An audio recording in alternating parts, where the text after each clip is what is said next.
In the modern world, things are always changing, but there are things that never change. Here is the reality.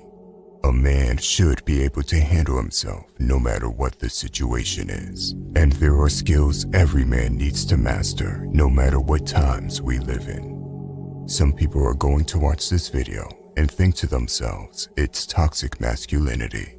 It is understandable. We are suffering from a pandemic of weak men. They have been brainwashed to believe that men and women are the same. And number one, knowing how to fight. It doesn't matter if you are a businessman, a doctor, or a comedian. If you don't know how to fight, you lack masculinity. Getting into brawls or street fights is something everyone should avoid, but that doesn't mean basic fighting skills should be avoided. Let's go over a situation that could happen to you. One day, you might walk on the street with your wife and some guy walks by and slaps her on her butt. What would you do in a situation like this? You can't rely on calling the police because he will not stand around and wait for them to arrive. You could decide to ignore it completely, but you would lose your woman's respect and your own self-respect. No one should be able to put their hands on the people you love and care about without consequences. It would shock you how many men in the modern day would choose to ignore the situation and try to rationalize why they didn't do anything. One of your duties as a man is to protect your people. By ignoring a situation like this, you have sacrificed your own honor and have given up your role as a protector.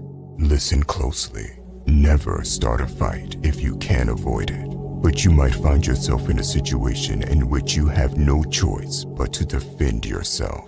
That being the case, you'd best know how to serve up a good old knuckle sandwich. End it as quickly as possible by throwing a knockout blow. Number two, the ability to diffuse conflict. This skill directly follows up on knowing how to fight. Regardless of how strong or masterful you may be in the art of fighting, you should always try diplomacy and stern persuasion to calm down an escalating situation. Knowing how to simmer tempers down or break up a fight makes you a leader. It's like when all the male gorillas stop their shenanigans when the alpha male gorilla walks in. The alpha male can keep other male gorillas in line because of who he is. The ability to diffuse conflict can only be truly mastered by the person that can also be dangerous. This is why knowing how to fight and the ability to diffuse conflict go hand in hand. Number three, have a strong presence. Have you ever noticed that some men have a strong presence? A presence that, when this man walks in the room, he commands respect even without saying a word. What if I told you it's not some magical gift these men have, but it's actually a skill that can be learned? You see, this presence is an accumulation of many small things and habits. You need to be a strong man with a firm handshake. Look people in the eye when you talk to them and walk with your chest out. When you make eye contact with another man, you nod your head and acknowledge them. The truth is that charisma is a learned behavior, a skill to be developed in much the same way that we learn to walk or practice vocabulary when studying a new language. Now, I will say that a lot of guys fake these things and it never works. Everyone recognizes a faker, the guy who squeezes the hand as hard as he can, or he stares people in the eyes to try and intimidate them. Don't be this guy. The best way to learn this skill is to surround yourself with real men. Look at what they do, learn from them. This could be your own father, a mentor you have, or other men such as men you know from a fighting club.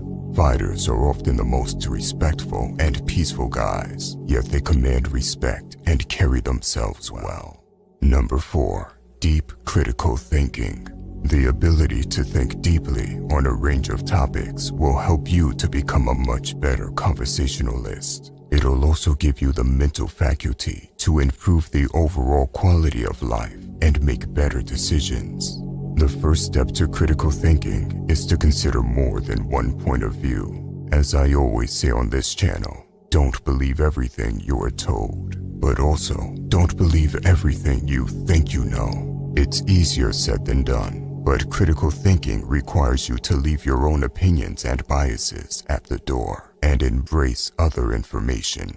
Just because you've always done something a certain way doesn't mean it's the right way. Question your assumptions and beliefs. Be open to considering different points of view and the validity of other arguments. You might just learn something new.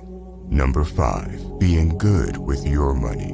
Arguably, the greatest letdown of schools, universities, and colleges is the lack of financial education we get taught. Most guys go through life having no clue as to how to actually treat money, make good financial decisions, and set themselves up for financial freedom. We are raised to believe that you have to have a job where you earn a salary, nothing more than that. If you can start shifting your financial mindset, then you can start making changes for the better. A famous finance book that helped a lot of people and forced them to look at money from a different perspective is Rich Dad Poor Dad by Robert Kiyosaki. Start learning about money as soon as possible. This is a crucial skill for life. Don't forget to show some love by hitting the like and subscribe button. Until next time.